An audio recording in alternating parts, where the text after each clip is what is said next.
கல்வியும் செல்வமும் வேண்டுமா? பெற்றோர் அனைவருக்கும் தம் பிள்ளைகள் கல்வியிலும் செல்வத்திலும் சிறந்து விளங்க வேண்டும் என்ற ஆவல் கொள்வார்கள். பொதுவாக செல்வம் இருக்கும் இடத்தில் படிப்பு இருக்காது. படிப்பு இருக்கும் இடத்தில் லக்ஷ்மி இருக்காது. அதாவது கல்வியும் செல்வமும் எப்போதும் ஒன்றாக இருக்காது என கூறுவார்கள். எனவே கல்விக்கு ஒரு தெய்வத்தையும் செல்வத்திற்காக மற்றொரு தெய்வத்தையும் வழிபடுவோம். ஆனால் கும்பகோணத்தில் உள்ள வேட நாராயண பெருமாள் கோயிலில் சரஸ்வதி பிரம்மனுடன் அருள் புரிகிறாள். படிப்பில் சிறந்து விளங்க இந்த தலம் சிறப்பானதாகும். மகாவிஷ்ணு இங்கு பிரம்மாவுக்கு காட்சியளித்து விமோசனம் அளித்தார். அவர் வேத நாராயண பெருமாளாக இங்கு கோயில் கொண்டிருக்கிறார். பிரளய வெள்ளத்தில் பூலோகமே அழிய குடந்தை நகரம் மட்டும் அழியாமல் இருந்தது சிறப்பம்சமாகும். சிறப்புமிக்க இங்கு யாகம் நடத்த பிரம்மா தன் துணைவியரான சரஸ்வதி காயத்ரியுடன் வந்தார். பிரம்மாவுக்கு 4 தலையும் காயத்ரிக்கு 5 தலையும் இருந்தது. கணவரை விட மனைவிக்கு அதிக தலைகள் இருந்ததால் யாகத்தில் நெருப்பு எழவில்லை. இதை அறிந்த சரஸ்வதி தன் மந்திர சக்தியால் காயத்ரியை பார்க்க 5வது தலை மறைந்தது. அதன்பின் குண்டத்தில் நெருப்பு பற்ற யாகம் சிறப்பாக நடந்தது. இறுதியில் தேவியருடன் தோன்றிய விஷ்ணு சாப விமோசனம் கொடுத்து பிரம்மனுக்கு வேதங்களை கற்றுக் கொடுத்தார். ஒரு சன்னதியில் சரஸ்வதி காயத்ரியுடன் நின்ற கோலத்தில் பிரம்மா வீற்றிருக்கிறார். அடுத்துள்ள சன்னதியில் ஸ்ரீதேவி பூதேவியுடன் அமர்ந்த கோலத்தில் வேத நாராயணார் அருள்பாலிக்கிறார்.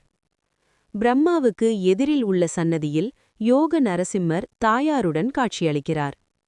ஒரே இடத்தில் 3 தெய்வங்களை தரிசிப்பது சிறப்பு ஆகும். இங்கு வேதவல்லி தாயார் ஆண்டாளுக்கும் இங்கு சன்னதிகள் உள்ளன. சரஸ்வதி பூஜையன்று காயத்ரி மூக்குத்தியுடன் காட்சி தருகிறாள். இதை சுமங்கலி பெண்கள் தரிசித்தால் மாங்கல்ய பலம் உண்டாகும். கல்வியில் சிறக்கவும் தொழிலில் வளர்ச்சி பெறவும் பிரம்ம சங்கல்ப பூஜை நடத்துகின்றனர். கேது தோஷம் நீங்க இந்த தலத்தில் இருக்கும் பிரம்மாவை வணங்கினால் தோஷம் விலகும் என்பது ஐதீகம். கல்வி செல்வம் என இரண்டையும் சேர்த்து தருபவர் ஹயக்ரீவர். முதலில் இவர் எப்படி இரண்டுக்கும் பொதுவானவர் என்று சற்று தெரிந்து கொள்வோம். மது கைடபர் என்ற 2 அரக்கர்கள் இந்த உலகத்தை ஆள வேண்டும் என்று ஆசைப்பட்டனர். அதற்கு என்ன செய்வது என்று யோசிக்கும்போது படைக்கும் தொழில்தான் முதன்மையான தொழில். அதை நாம் எடுத்துக்கொண்டால் அனைவரும் நம்மைதான் வணங்குவார்கள் என்று முடிவு செய்து படைக்கும் தொழிலுக்கு அதிபதியான பிரம்மாவின் வேதத்தை எடுத்து கடலுக்கு அடியில் சென்று ஒழிந்து கொண்டார்கள். இதனால் பிரம்மா வேதத்தை மீட்டு தந்து தன்னை காக்கும்படி விஷ்ணுவிடம் முறையிட்டார். பிரம்மனின் வேதத்தை எடுத்துச் சென்ற 2 அரக்கர்களும் குதிரை முகத்தை உடையவர்கள். எனவே அவரும் குதிரை முகத்துடன் சென்று அவர்களை அழித்து வேதத்தை கொண்டு வந்து பிரம்மனிடம் கொடுத்தார்.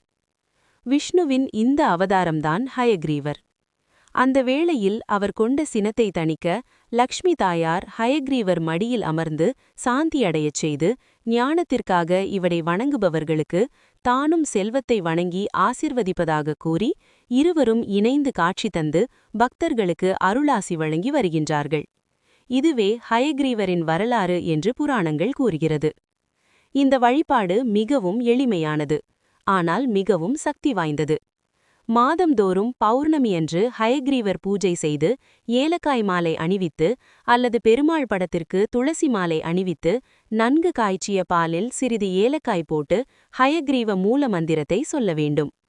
ஹயக்ரீவ மூலமந்திரம்: உக்தீக பிரணவோத்கீத சர்வ வாகீஸ்வரேஸ்வர சர்வ வேதமயோசிந்திய சர்வம் போதய போதய. லக்ஷ்மி ஹயக்ரீவர் காயத்ரி மந்திரத்தையும் சொல்லலாம். ஓம் தம் வாகீஸ்வராய வித்மஹே ஹயக்ரீவாய தீமஹி தன்னோ ஹசௌ பிரச்சோதயாத் என்கிற மந்திரத்தை பிள்ளைகளை சொல்லச் சொல்லி வழிபாடு செய்தபின் நிவேதனம் செய்த பாலை பிள்ளைகளுக்கு சாப்பிடக் கொடுங்கள்.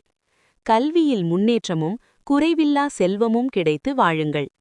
இதுபோன்ற மேலும் பல கருத்துள்ள தெய்வீக வரலாறுகள் அனைத்தையும் கேட்க KYR யூடியூப் பேஜை சப்ஸ்கிரைப் பண்ணவும். நன்றி.